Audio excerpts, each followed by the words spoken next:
জীবনের সবকিছুর একমাত্র নিরঙ্কুশ নিয়ন্ত্রণ এবং মালিক কয়জন? সেই একজনকে আমরা বলতে বুঝি তাওহীদ। তিনি এক, তিনি লা শারীক, তার কোনো শরীক নাই। 4000 বছর আগের বেদের মধ্যে লেখা আছে, এক ব্রহ্মা দ্বিতীয় নাস্তি।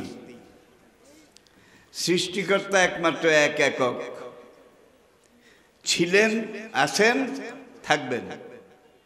দ্বিতীয় নাস্তি, তিনি ছাড়া এই সৃষ্টি জগতে যা আছে সবকিছু ধ্বংস হয়ে যাবে, নির্মূল নিশ্চিহ্ন হয়ে যাবে।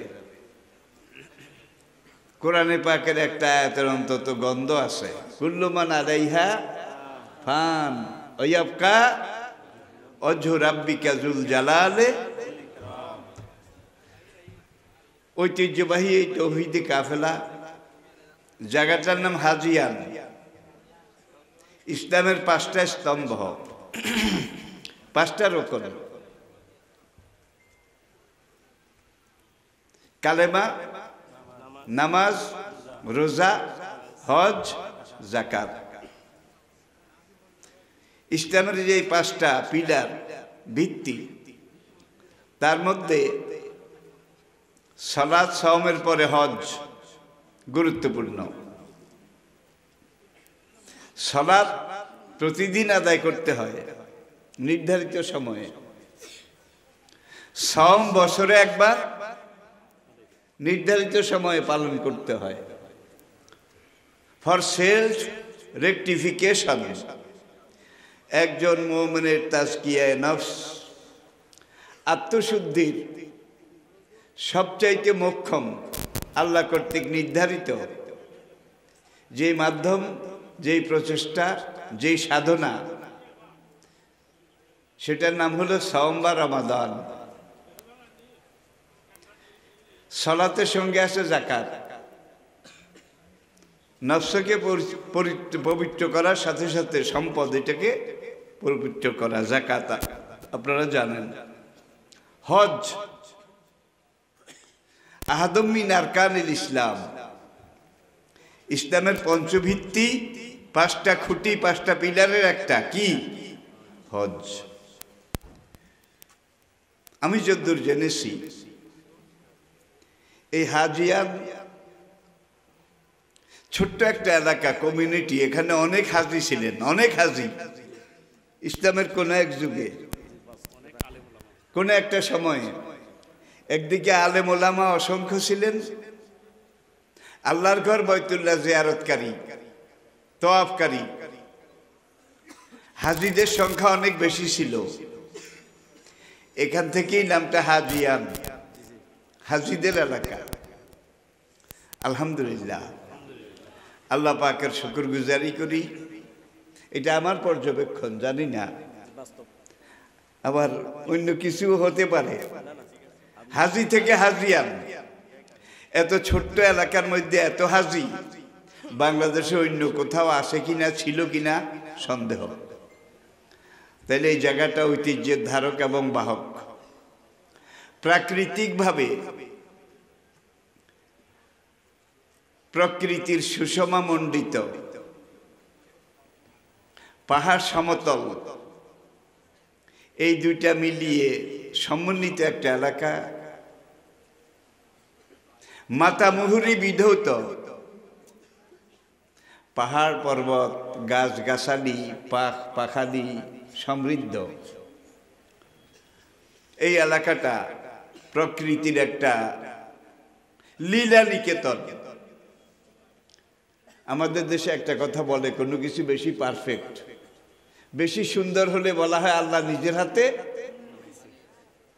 তো বাকিগুলো পরের হাতে বানাইছে নাকি। আর আল্লাহ কোনো কিছু বানাতে হলে, তৈরি করতে হলে আল্লাহ দিন লাগে না, মাস লাগে না, সময় লাগে না, মুহূর্তও লাগে না। এরপরে বিল্ডিং, জান্নাতের যে বিল্ডিং, হাসরের দিন যেই বান্দাটার ইবাদত সবচেয়ে কম হবে, তৌহিদবাদী যেই বান্দা, সবচেয়ে কম নেককার, সবচেয়ে জান্নাত ছোট, যার বেহেশতটা সবচাইতে ক্ষুদ্র ছোট হবে, এর চাইতে ছোট বেহেশত আর হবে না। নবীজি হাদিসে বলেন, লোকটাকে আমি দেখলে চিনি, লোকটাকে আমি দেখলে চিনি, সর্বশেষ বেহেশতি। কেমন হবে? এই লোকটা জান্নাত আর জাহান্নাম এই দুইটার মাঝখানে দাঁড়িয়ে জাহান্নামের দিকে একবার তাকাবে, জান্নাতের দিকে 3 বার তাকাবে। সুবহানাল্লাহ পড়বেন না? জাহান্নামের দিকে একবার তাকিয়ে ভয় পাবে, ভীত বিহবল চিত্তে জান্নাতের দিকে তাকাবে, আরে যদি ওখানে যেতে পারতাম।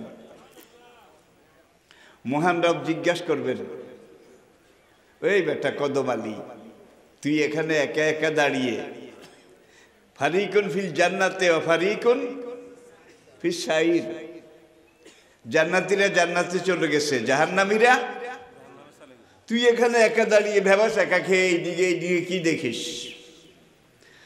তখন এই সর্বশেষ বেহেশতি লোকটা বলবে যে 3 বার যেটার দিকে চাই, এই জিনিসটা খুবই সুন্দর, খুবই মনোরম। এই অনন্ত পৃথিবীতে আমি যতদিন ছিলাম এত সুন্দর, এত মধুর কোনো স্থাপত্য আমি দেখিনি, কোনো বাগানও আমি দেখিনি, কোনো জায়গাও আমি দেখিনি। তখন রব্বুল আলামিন বলবেন, মা সালাকা ইয়া আবদি, আচ্ছা দেখিসনি ঠিক আছে, এখন কি বলতে চাস? ওই গরিব বেটা বলবে, যারা আমার সবচেয়ে কম সর্বশেষ বেহেশতি, সে বলবে রব্বুল আলামিন চাইয়া কি লাভ হবে? আমার মতো আদম আলী, কদম আলী, কুব্বাদ আলী দুনিয়াতে যারা ছিল তারা তো পজিটিভ লাইনে তোমার নির্দেশের ফেভারে এগোতে পারেনি, আমিও তাদের একজন, চাইতে তো ভয় করে। তখন রব্বুল আলামিনের রহমতের দরিয়া জোয়ার আসবে, আল্লাহ বলবেন, মা সালাকা ইয়া আবদি, কদম আলী তুই কি চাস বল? ওলে আবদি মা সাআল, তুই যা চাবি আমি আল্লাহ তোকে তাই দেব। আল্লাহু আকবার, তুই যা চাবি আমি আল্লাহ তোকে তাই দেব। তো লোকটা আবার একটু পেশা ছিল তার মধ্যে। কামার ওস্তাদ আমাকে শিখিয়েছেন, মহাগ্রন্থ আল কোরআন আমাকে বুঝিয়েছেন, জাহান্নামে যারা যাবে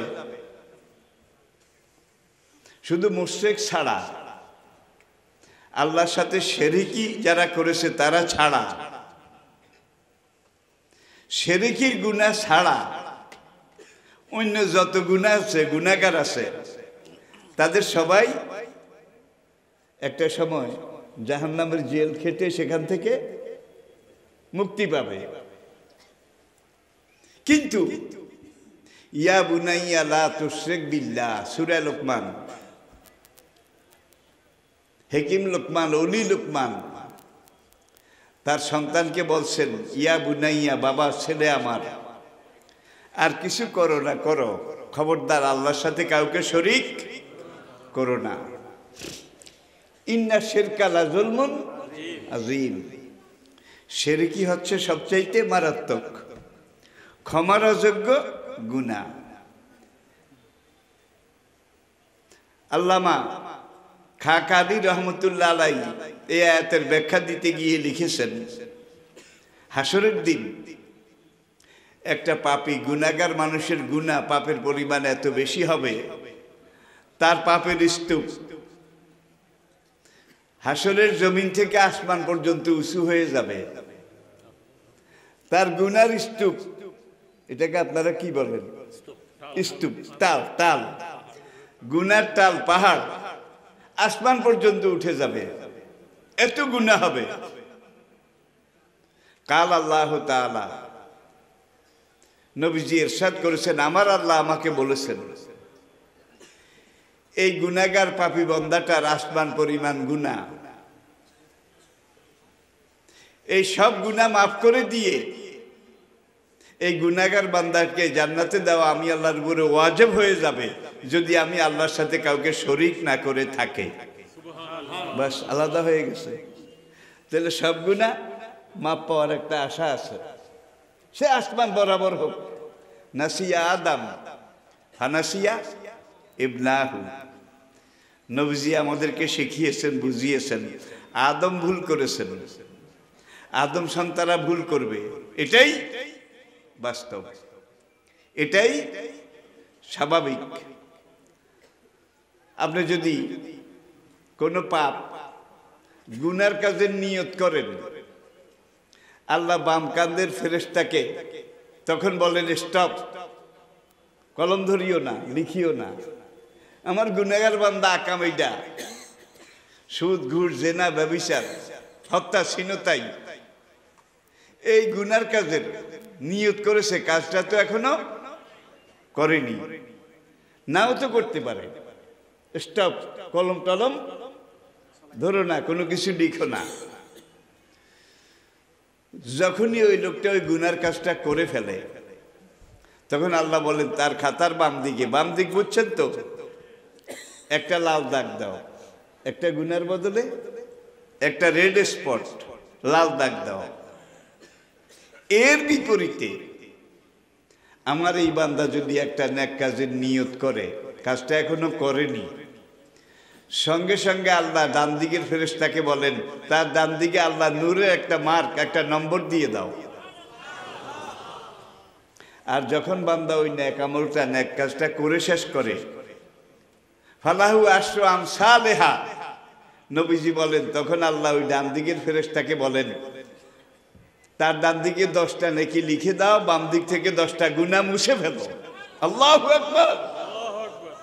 তাহলে এই দিকে 10টা হলো যোগ, আর বাম দিকে 10টা হলো, তাহলে 20টা হয়ে গেল।